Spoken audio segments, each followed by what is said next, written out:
जय जय छठी मैया, जय जय छठी मैया, जय जय छठी मैया, जय जय छठी मैया।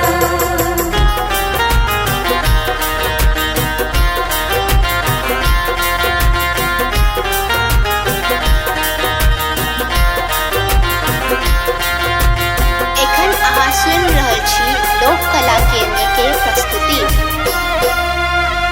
गाम गाम सजी गेल घाट है आथिनी छठी मैया।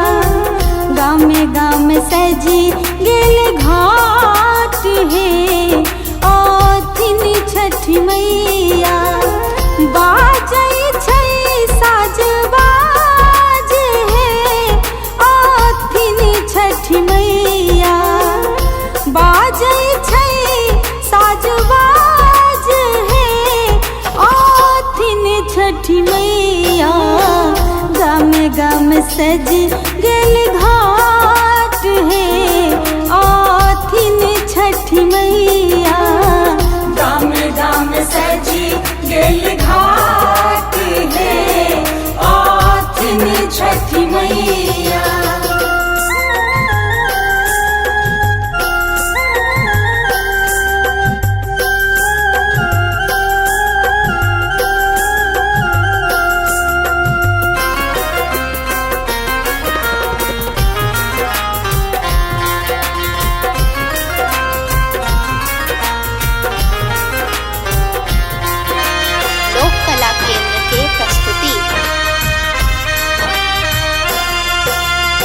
पोखरी के काते काते घाट बनल छे। रंग बिरंगक दीप जरै छे।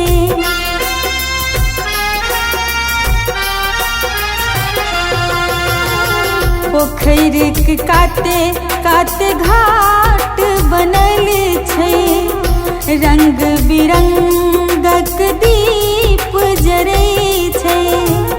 शोभा बढ़ावे के गाछ है आथिन छठी मैया।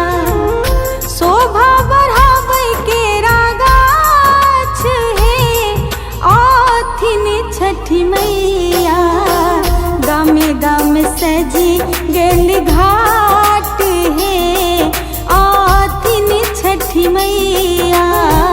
गाम गाम सजी गेल घाट है आथिन छठी मैया।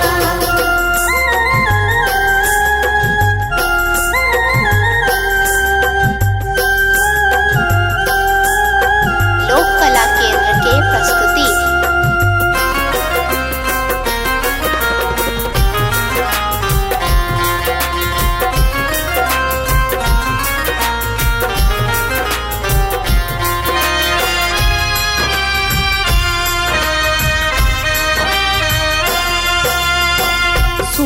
कन सुपती में भोग सजल छे। भावना सोनी के गीत बजै छे।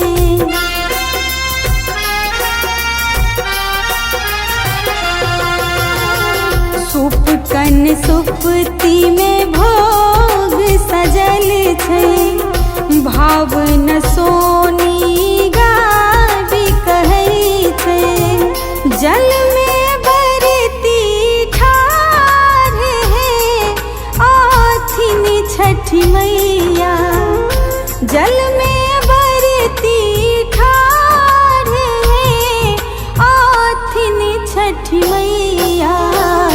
गाम गाम सज गेल घाट है आथिन छठी मैया। गाम गाम सजी गेल घाट है आथिन छठी मैया। बाजै छै साज बाज है आथिन छठी मैया। बाजै छै साज बाज है आथिन छठी मैया। गाम गाम सज गेल घाट है